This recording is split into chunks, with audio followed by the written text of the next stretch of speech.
हाँ भाई, क्या मसला है तुम लोगों का? है, बता रहा हूं तुम्हें बातों बातों में कि लावा पक रहा है, लावा पक रहा है, और तुम समझते क्यों नहीं हो? मतलब क्या मसला क्या है ग्रोसरी वालों तुम्हारा? ओए पूरे मैं कहता हूँ शोर कोड दियो सालियो। एक आर्टिकल लिखा गया है, ये आर्टिकल लिखा है सलीम खालिक साहब ने। स्पोर्ट्स जर्नलिस्ट हैं, सीनियर स्पोर्ट्स जर्नलिस्ट हैं, पाकिस्तान क्रिकेट के बारे में बहुत कुछ जानते हैं, नफीस इंसान है, बड़ा खूबसूरत लिखते हैं। इस आर्टिकल की पहली मेन चीज़ ये है कि ये आर्टिकल लिखा है सलीम खालिक साहब ने, एक क्वालिटी। दूसरा, इसके ऊपर जो क्वालिटी कह लो या वजन डल गया वो ये है कि वो आर्टिकल एज इट इज़ उठाकर पीसीबी के जो चेयरमैन है मोहसिन नकवी साहब, उन्होंने वो ट्वीट किया है एक्स के ऊपर या ट्विटर के ऊपर, जो भी कह लो। वो आर्टिकल पढ़ने से ताल्लुक़ रखता है। अब तुम्हें बीच बीच में चीज़ें बताई जा रही हैं लेकिन तुम लोग नहीं समझ रहे। मैं तो दस दें, और बात सुनो, वो ये जो कोविड आया था जब दुनिया में, लोगों के फेफड़े ले गया सालियो, तुम्हारे दिमाग ले गया वो। और मैं तुम्हें बता रहा हूँ, इतना ज़्यादा क्रिटिसिज्म मत करो, हिसाब किताब में रखो। बगैर हारे, बगैर कुछ गलत किए हुए तुम चढ़ दौड़ते हो। जितनी बात हुई हो उसको उधर करके मक्कू ठप दिया करो बस। इस आर्टिकल का टाइटल है Salman and Haris deserve support not social media trolling. Haris, मैंने मोहम्मद हारिस के ऊपर सिर्फ एक वीडियो की है, और मेरा वीडियो करने का मकसद, मेरे से ना वो जिसे कहते हैं नफीस किस्म की तनकीद होती नहीं, क्योंकि मैं ज़रा थोड़ा देहाती आदमी हूँ, इसलिए मैंने ज़रा और मिसालों के साथ वो उसके ऊपर तनकीद की, लेकिन वो एक ही दफ़ा की बस। उसके बाद से तो भाई मैं उसे कह रहा हूँ कि नहीं, तू खेल, तू टेंशन ना ले, तू अपना सीधा कर। वो जो उसका इंटरव्यू आया था यार, बाबर वाला सवाल एंड ऑल दैट, उसके ऊपर आपको पता है हारिस ठीक ठाक ट्रोल हो रहा था एंड ऑल दैट, तो सलीम खालिक साहब ने उसी चीज़ का सारा जिक्र किया है। एंड उन्होंने यही कहा है कि यार इस ट्रोलिंग की बिल्कुल कोई ज़रूरत नहीं है। ये ना इस पूरे आर्टिकल का ना मैं आपको ना वो जिसे कहते हैं क्रक्स बता रहा हूँ, ठीक है। हारिस ने बहुत सारा कुछ किया, मेरा उस पर मुद्दा ये था कि मसला ये नहीं है कि हारिस ने क्या बात की है, ठीक किया गलत किया है, सारा कुछ है। अब बाबर आजकल पाकिस्तान में दो ही तो सेंसिटिव टॉपिक हैं, बाबर आजम,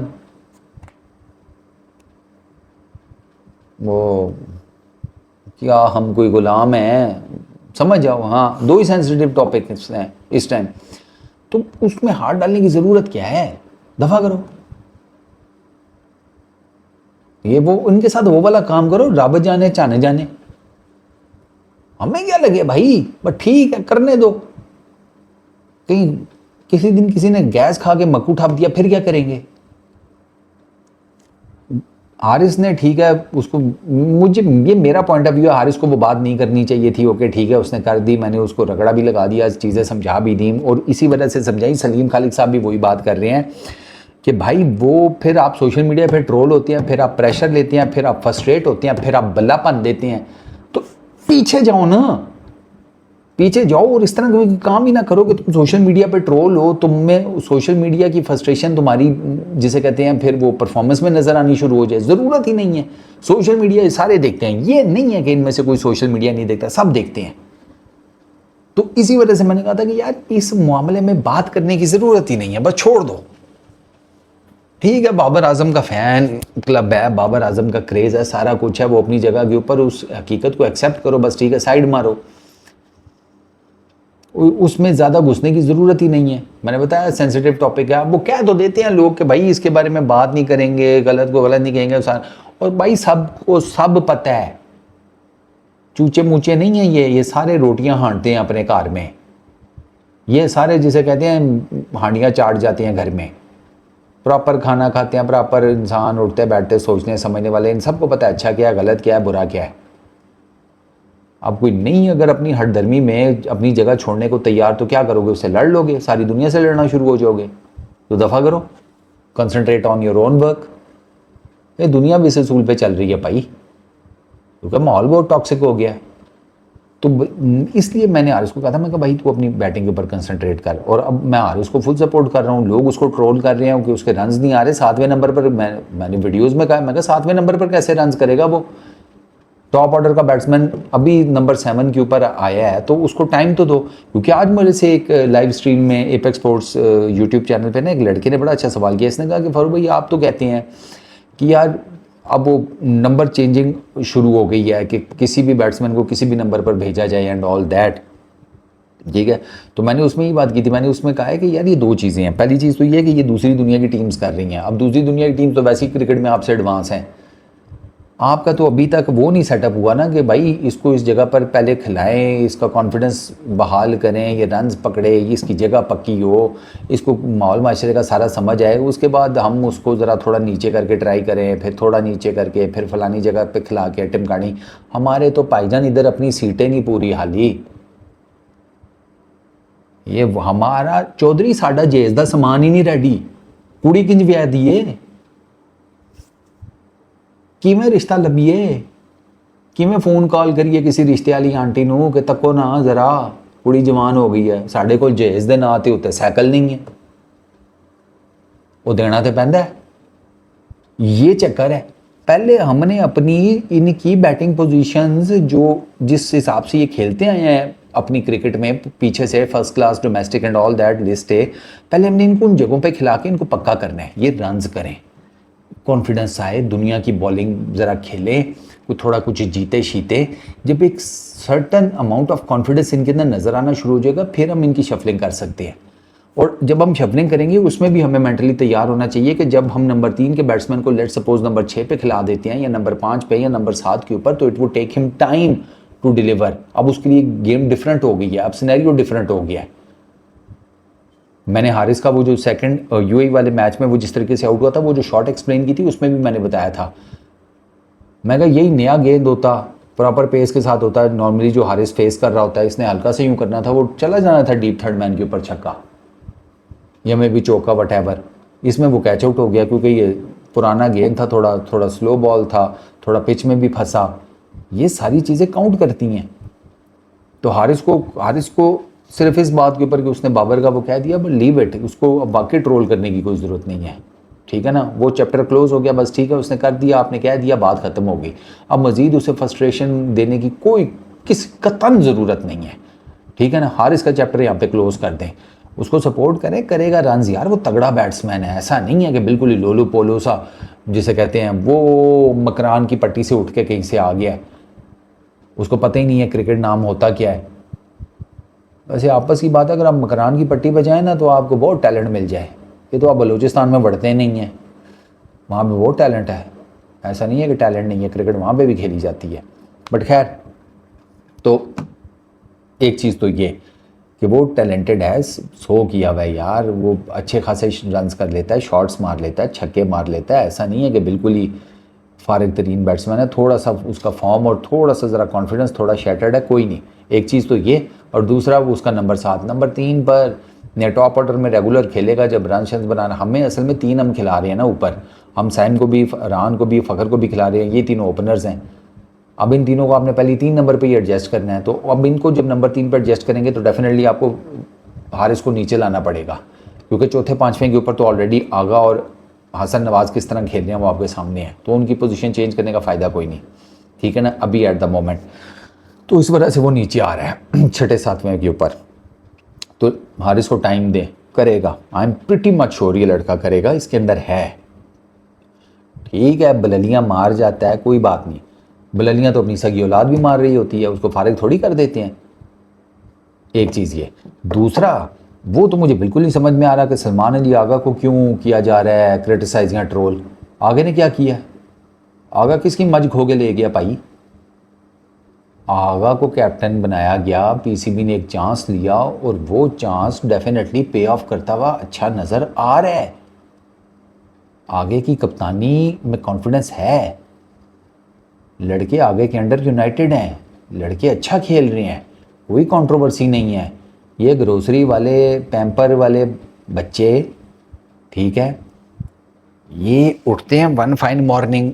अब ठीक है, बाबर आजम के आप फ़ैन हैं, आई रिस्पेक्ट दैट, मैं भी हूँ, ठीक है ना। ये ना समझना कि मैं को बाबर आजम का क्रिटिक हूँ या मैं बाबर आजम को जिसे कहते हैं रगड़ा लगाता रहता हूँ, ऐसा कोई चक्कर नहीं है। जहाँ वो गलत होता है वहाँ मैं लगा देता हूँ, लेकिन ये उठेंगे रोज़, कोई इनको समझ नहीं आएगी, अपनी तरफ से कुछ हाँक देंगे। वो एक दफ़ा वो किसी ने ट्वीट कर दिया सलमान अली आगा और शाहीन शाह अफरीदी की लड़ाई हुई है। उस बंदे से कोई ये पूछे सलमान अली आगा और शाहीन की जब मुँह मारी हुई है, तू सालिया बीच में तस्वीर करा रहा था। यार पिछड़ रहने दो ना सलमान भाई, रहने दो, मैं बात कर लेता हूँ। शायद भाई आप भी रहने थे। तू बीच में था, हैं? तू बचाव करा रहा था। Who the F are you? तुम हो कौन? तुम स्पोर्ट्स जर्नलिस्ट हो, ग्राउंड में मौजूद थे, कोई तुम्हारा पीसीबी के अंदर सोर्स है? हैं? कोई तेरे ते चढ़िया सी, उन्होंने फोन आया, तू सुन लिया? कौन है भाई तू? मुफ्त में उसने वो खबर उड़ा दी, वो जनाब उसके ऊपर पीसीबी को करना पड़ गया, स्टेटमेंट देनी पड़ गई कि ये बकवास है। वो पिछले दिनों उसने पिछले दिनों फिर कोई अफवाह उसने इसी तरह की उड़ाई थी। तू है कौन यार? I am pretty much sure कि मैं अगर तू मेरे सामने आए, मैं तुझे चपेड़ मारूं, वो तेरे ऊपर से गुजर जानी है। ये तो तेरा हिसाब किताब है भाई, तू एम लगा हुआ है बिला वजह में। For what? कुछ अचीव नहीं कर पाओगे आप, कुछ अचीव नहीं कर पाओगे। तुमसे ज़्यादा जो है ना वो लोग एक सर्टन उसको कर रहे हैं, बट वो भी कुछ नहीं सके। पॉलिटिकल सिनेरियो में जाकर देखो ज़रा, तो किधर तुम बैठे हुए हो? कौन सा नशा फूकते हो? चरस की चड्डी पहनते हो? पैम्पर में तुम्हारे मम्मी पापा तुम्हें हर दफ़ा जब चेंज कराती हैं चरस रख देते हैं। अजीब नशेड़ी दिमाग है। सलमान अली आगा को किस चक्कर में भाई ट्रोल किया जा रहा है? वो बिल्कुल ठीक जा रहा है। कप्तान बनने के बाद 4 50s उसने ठोक दी हैं, स्ट्राइक रेट्स वो अच्छे मेंटेन कर रहा है, मैचेस आपको जिता रहा है, सीरीज़ आपको जितवा रहा है against a quality Afghanistan spin side. वो इतना ज़बरदस्त खेला ट्राई नेशन सीरीज़ के पहले मैच में on a wicket which was assisting the spinners. अब यहाँ पे मैं कोई बात करूँगा ना तो तुम्हारे सारों के गैर ज़रूरी बाल सड़ जाने हैं, इसलिए रहने दो। अजीब। तो यार ये खैर इन शॉर्ट दोस्तों, यार ये आर्टिकल जो है ना ये ज़रूर पढ़ो, इट्स अ गुड थिंग। वो उन्होंने ये भी कहा है कि यार ये लोग व्यूज़ के लिए करते हैं, उन्होंने अपने अकाउंट्स मोनेटाइज कराए हुए होते हैं, एक्स का भी मोनेटाइज हो जाता है, उससे भी पैसे वूसे मिल जाते हैं, पता नहीं कितने मिलते हैं, मुझे तो नहीं पता। अगर वो कर रहे हैं, अगर इसलिए कर रहे हैं और इसलिए अफवाहें उड़ा रहे हैं, फिर तो लख दी लाने तो तुहाडे जमन थे अंकल उस दिहाड़े छुट्टी कर लेंदे तो क्या ही बात थी, एक और चे ज़मीन पर ना उतर पाता। बट खैर चलो, अब आ गए हो तो अब तुम्हें यहीं पर तुम्हारा कीड़ा ठंडा करना पड़ेगा, और क्या हो सकता है। और इसमें क्या लिखा है, और बाबर आजम की भी तारीफ़ की है। और बाबर आजम की मुझे ये नहीं समझ में आती, आप ये कैसे कह सकते हैं कि बाबर आजम की तारीफ़ नहीं बनती? बाबर आजम की तारीफ़ बनती है। वो हमारा करंट सबसे बेस्ट बैट्समैन है, मतलब उसने बहुत कुछ किया है, ठीक है ना। आप उसके ऊपर क्रिटिसिज्म कर लें उसकी बैटिंग को लेकर, मैं जैसे मैंने उसके ऊपर क्रिटिसिज्म किया तो वो उसकी कप्तानी को लेकर किया है। I was never in that favour कि बाबर आजम को कप्तान बनाया जाए। वो जो ट्रांसफॉर्मेशन है वो बड़ी सोच समझ के होनी चाहिए थी। उसमें आपका ना बंदे का ओवरऑल पर्सनैलिटी, ओवरऑल जिसे कहते हैं उसका कॉन्फिडेंस, बात करने का अंदाज़, ईच एंड एवरीथिंग बहुत मैटर करता है। तो Babar Azam when he was made captain, he was never a captain material, was never a captain material honestly। मेरा ख्याल है कि अगर आप अभी बाबर आजम को बनाते ना तो अभी बेहतर रहता। पूछे क्यों? एक तो कॉन्फिडेंस आ गया उसके अंदर, चीज़ों को वो बेहतर परख लेता है, ठीक है, एज अ ह्यूमन। ऊपर उतार चढ़ाव भी देख लिया है, बट अगर उसकी फॉर्म ठीक चल रही होती और उसकी चल रही होती, अगर आपने उसको कप्तान ना बनाया होता ना, वो ठीक लगा रहता। वो शायद हो सकता है कि there is every possible chance कि तीनों फॉर्मेट्स खेल रहा होता। एक तो कप्तान बना दिया, ऊपर से पावर भी इतनी दे दी, उसने जैसे कहते हैं उसके आगे कोई बोलते ही नहीं था। फिर उसका खमियाजा सारे भुगत रहे हैं। उसमें बाबर आजम खुद भी भुगत रहा है, उसके फैंस भी भुगत रहे हैं, टेक्निकली पीसीबी भी भुगत रहा है कि उनका मेन बैट्समैन जो है वो एक फॉर्मेट से बाहर है और बाकी दो में बाहर करने की लोग बातें कर रहे होते हैं। तो ये तो फिर आपको नुकसान भुगतना पड़ेगा। बट खैर it's a really good article यार, इसको ज़रूर पढ़ना। और इसमें काफ़ी सारी चीज़ें लिखी हुई हैं, मेरा ख्याल है कि ऑलमोस्ट मोटी मोटी मैंने सारी कवर कर दी हैं। बाबर के ऊपर बात करना जो है ना, सीधी सी बात है, कुछ लोग करते हैं, कुछ लोग बाबर के फेवर में बहुत ज़्यादा बोल रहे होते हैं, कुछ बाबर को क्रिटिसाइज बहुत ज़्यादा करते हैं।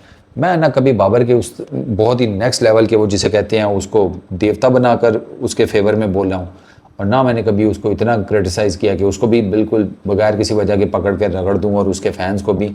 मेरा ना ज़रा मिक्स खाता होता है। मैं कहता हूँ कि जो चीज़ गलत है वो मैं कह दूँगा गलत है, अब जो चीज़ ठीक है वो मैं कहूँगा ठीक है। Simple is that. तो बॉटम लाइन ये है, ये लड़के आपको परफॉर्म करके देंगे, मैं आपको बता रहा हूँ। आप इनको सपोर्ट करें, ये आपको ट्राई नेशन सीरीज़ भी अच्छी खेल के दिखाएंगे, एशिया कप भी अच्छा खेल के दिखाएंगे, ये आपको वर्ल्ड T20 भी अच्छा खेल के दिखाएंगे। आप इनको सपोर्ट करें, इनमें है, दिखता है, नज़र आता है। हसन नवाज ने अभी नहीं कहा कि this is the best T20 international side for Pakistan. दूसरा उसने हारिस रऊफ ने कहा है ना कि वो क्या together we played together we won, इस तरह का उसने यूनिटी की बात की है। साइम अयूब कहता है कि पर्सनल माइलस्टोन्स मैटर नहीं करते, टीम के लिए खेला जाने वाला जो टीम के लिए जिस्म का फ़ायदा हो वो चीज़ मैटर करती है। तो उससे आपको पता चलता है कि यार ये एक पेज पर हैं सारे, एंड दे आर माशाल्लाह गेनिंग मोमेंटम। हमने अफ़गानिस्तान के मैच में नहीं सोचा था ये जीत जाएंगे, जीते, यूएई से जीते, अब फिर अफ़गानिस्तान के अगेंस्ट मैच है। तो अपने लड़कों को ना इनको सपोर्ट करें, बिला वजह में चाऊँ चाऊँ ना करते रहा करें, ठीक है ना। बिला वजह में ची ची करने का कोई फ़ायदा नहीं, क्योंकि मुझे ये डर है जो आप लोग नहीं समझ रहे कि किसी दिन किसी का मीटर शॉर्ट हो गया ना, और उसने कोई पकड़ के कोई चीज़ 19-20 कर दी किसी भी बेस के ऊपर, तो आप लोग कुछ नहीं पट सकेंगे। ये मैं आपको ना ज़ुबानी कलामी चीज़ समझा रहा हूँ, ठीक है ना। तो बिला वजह एक हो गया इंस्टेंस, उसको आपने डिस्कस कर लिया, बस फॉरगेट इट। उसके बाद आपकी टीम के लड़के हैं, करें सपोर्ट, सिंपल इज़ दैट। जब बुरा खेलेंगे तो तब कर देंगे क्रिटिसाइज़, तो इसमें कौन सी है बात, लेकिन अभी अच्छा खेल रहे हैं तो फेवर देम। इस वीडियो में इतना ही, अपना बहुत ख्याल रखना यार, नेक्स्ट वीडियो में मुलाकात होगी। Peace out.